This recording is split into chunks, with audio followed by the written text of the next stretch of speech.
Have you with us here on a busy day? Jimmy in Buchanan, Connecticut says hello. Jim, good afternoon. How are you today, buddy? Okay? Hey, Chris, how are you? Okay? Not bad, Jim. Thank you. What's on your mind today? What do you have for me? Hey, what gave you the inkling to go to the Rams-Tigers game last night in New Canaan? Well, first off, the game is at home. Secondly, I get off the train at about 10 after 7 Eastern. No, probably about 15 after 7.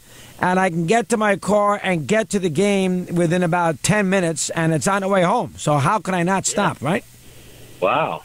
Good for you. And I'll tell you, though, they played well. New Canaan is under the right scenario, which is asking a lot, where there's proper growth, nobody leaves, nobody gets hurt, nobody gets sick, nobody moves to California as a family and all that. Out of proper, just normalcy, they will be good in for the next 2 years. I'm telling you right now. Wow. Interesting. My son's high school, they're normally a powerhouse, struggled the last 2 years with coaching changes, kids leaving for prep schools. They were 0-14, and they won the last 2 games. Who is that? What school? Rams, St. Joseph. Oh, that's right. Yeah, they've been terrible. And we play them all night. What are you guys in the league? We're 1-13 or something. What are you guys? We are 2-14. And who have you won? Who have you beaten? Beat McMahon last night, and we beat Ludlow Friday night. So we're on a 2-game winning streak. We beat Ludlow. We lost to McMahon by 3, so that will be a competitive game. Okay, Go ahead. Well, we should have a little shekels on the side. It sounds like a close game. I like to go to the game. It's tomorrow night. I can't get there in time, so I can't go to that one. But okay. I am not losing money on the New Canaan Rams. I'll tell you that. But go ahead, fire away. No problem. Two things. Let me speak, and then you can cut me off. One thing is the Mets over under 80.5. I take the over. I asked Eddie for the over-under as early last week, and he didn't get him yet. I would take the over with that. 80.5 is a good number for the Mets. You have to figure some good luck is due. I'd go over 80.5, to be honest with you. Over. I mean, last year they won 70, and they were god-awful. 87 the previous year, playoffs, World Series. Previous year, 90. So if they can get back to – they're going to be somewhere over 81, I would think. But I would think so. I would think, Jimmy, and that's a good call. I think the Mets are a good play at 80.5. I would play that. I don't like rooting for the Mets, so I may not, but I would play that. Good job. Alex in South Carolina. He's on Mad Dog Unleashed. Al, good afternoon. How are you today? How you doing, Chris? Nice talking to you. Good to have you aboard, Alex. Nice to have you with us. What's on your mind now? Go ahead. Well, 2 things. First of all, I had the flu last week, and I found the best binge thing to do when you're sick. Sit and watch the baseball channel all day. Can't do anything. You just listen to baseball all day in your show. I really enjoy it. Well, how about that? That's a loyal fan. What part of South Carolina are you calling from? Columbia. Eddie doesn't put the city in because he doesn't know where South Carolina is. So you're calling from Columbia, and you're on top of that. And last week you didn't feel well, but you had SiriusXM going, so you're in good shape. Good to hear it. Well, yeah. No, actually, I was listening to you on the radio through the computer at home, and then watching your show on DirecTV on the baseball channel.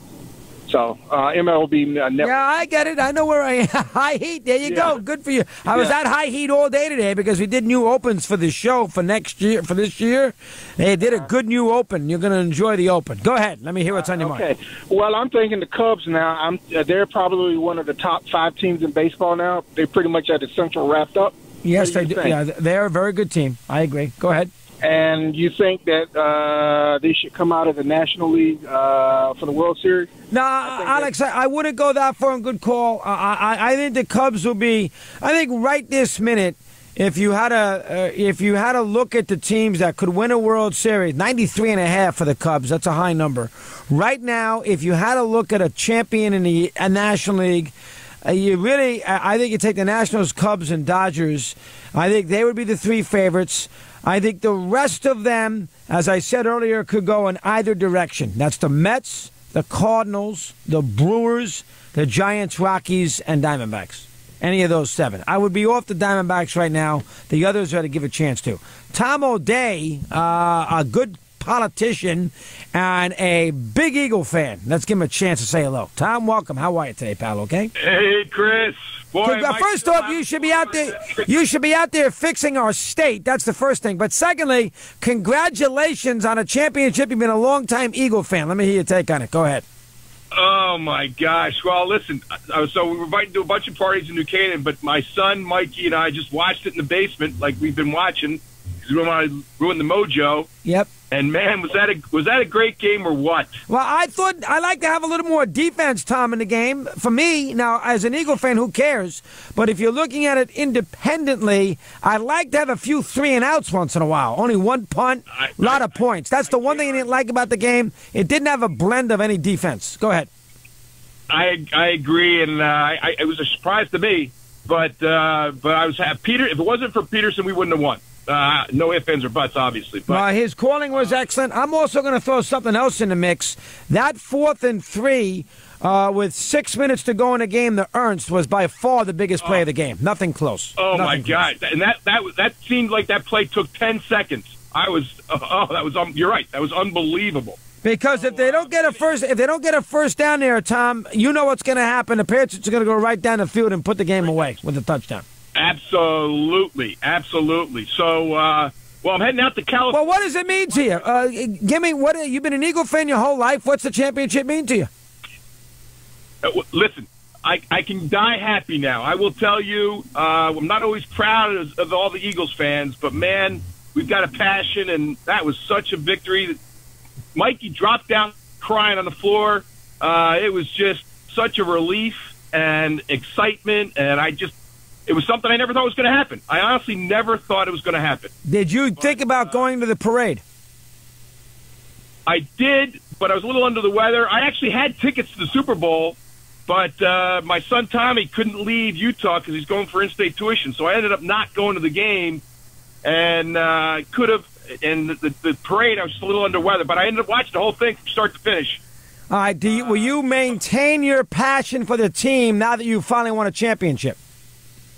Well, I recall when you told me, I remember listening on the radio when, your Giants won the World Series for the first time, and you were asked about how you felt the next year about a repeat, and you said, you know what, it'd be nice, but it'd be icing on the cake at this point because, I'd like, obviously I want to get there again so I can bring my boys, but I can die happy. Well, the one thing you have an advantage of, you're going to want to see Wentz win a Super Bowl one year. That's the one thing. Yes. Your best player wasn't involved, and the next time he will be, so that will make it interesting for you next year or the year beyond, whatever it might be.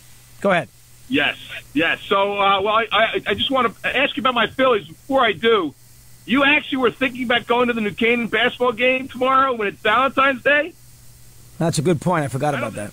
I don't think Jeannie would like that, my friend. I forgot all about that. Yeah, that would be a tough one. You're right. Well, and you know what? I probably could get away with it, but that's a fair point, Tom. All right, how about the Phillies? What do you got on me with the Phillies? Fire away.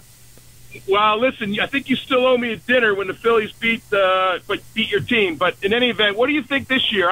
It's a rebuilding time, I know. I'm hoping we're not at the bottom of the division, NL East. But what are your thoughts on the Phillies? I think the Phillies are on their way. Good call, Tommy. I think the Phillies are on their way back. They have a ton of money to work with. When they get close to, don't be shocked if they bring Arrieta in either. But they got a ton of money to work with, a ton of money. They got a huge television contract. Santana was just to start. Their farm system is pretty good. Don't be shocked if the Phillies get quicker than you think. Won't be probably this year, but they will come back and bounce back. I promise. All right, Steve Torrey is in the house. Hi, Chris. How are you? Yes. Hello, Stephen. How you doing today? Everything okay? Well. Yes, thank you. Thanks. Very good. We got a lot to discuss. Did you get into the Olympics on a Monday night? No. You did not. No. All right. Have you seen Breaking Bad yet? No. No desire to? No, I've got a desire. I mean, a lot of people have told me it's good, including yourself. People have told me it was good years ago. I just never. Oh, how come? Never jumped into it. I was talking to Bill about this. Matter of fact, Bill called me and brought it up. I'm sure. That is on a drive-in. Mm-hmm. That is the problem that I have sometimes with you, is the great talk show host. the great talk show host, is well, the we guy. know that I'm not quite on that great level. Well, I'm just bringing it up.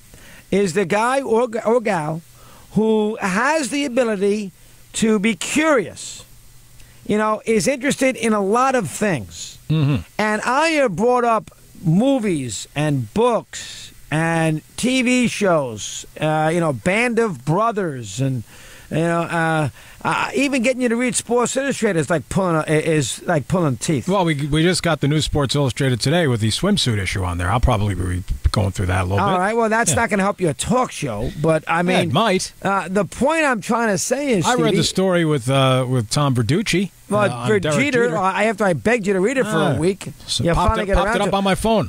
My point of the matter is, the Churchill, Darkest Hour. I give you so many things just to put your little toes in. Yeah.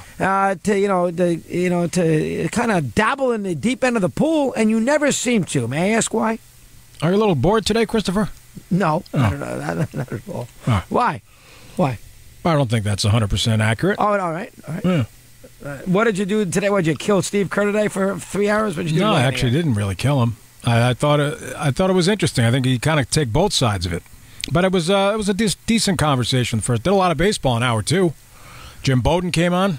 Where did Jim Bowden think some of these free agents are going to go? Well, Arrieta, Hosmer, and J.D. Martinez. I mean, he actually thinks Martinez probably will still fall into the Red Sox lap. Thought that Moustakas was a right fit for the Yankees. Whether or not that happens, don't know. But he keeps going back to that in his head. And then Hosmer, it's all about, because he's a Boras client, he thinks, eventually somebody's going to give him that 8th year, and they eventually will. And so it's, seemingly it will be the Padres, right? So how about Arrieta? He wasn't sure yet on that one. Wasn't sure yet. Wow. Did you hear the Boone press conference today? Yes, heard bits and pieces of it. In fact, you'll hear a little clip of it in this upcoming sports bite that I'm about to Any deliver. thoughts? Boone knows his way around a microphone, as I said. Yeah, about 3 times. I think he's going to pass all these sort of tests right now. And there'll be moments during the course of the year where he's going to get critiqued and scrutinized and making a bad pitching change. But ultimately, assuming that everything goes well for the Yankees in the regular season and they find their way into the playoffs, he's going to be ultimately judged on what happens in October. And there's no guarantees they're going to get there, but you would like to think they will. No, they'll play October, and then he's going to... See, that's the problem with managers. You can pay him $1 million a year, which the Yankees are paying Boone, and, be all happy and, create the proper environment in the clubhouse and figure out a way to get through 162. All the things that GMs now love about a manager, communication, be the spokesman for the franchise. That's all those things that Boone can do. But then once the postseason starts, you can't call Brian Cashman up, as I said in the 8th inning, Brian, what do you think here, and get a thought. What does the front office want me to do? That is when the manager is out by him, out in a limb and by his lonesome, and that's where a manager can blow you a championship in those situations. Yeah, and I think that's really what it comes down to: how he fares in October and how he deals with those kind of situations. But he's the type of guy who's open-minded. He doesn't have an ego. He doesn't appear to be stubborn. I think he's going to lean on people. He's going to lean on his staff. He's going to look for some guidance, maybe from Rothschilds and other people, and we'll see. I mean, I think we've been through this a million times. I think Girardi deserved to come back. Wouldn't have had any problem with him coming back, but I got to move forward now, and so let's see what happens. All right, let's listen to the clip and Steve Torrey. We'll come right back to you here on Mad Dog.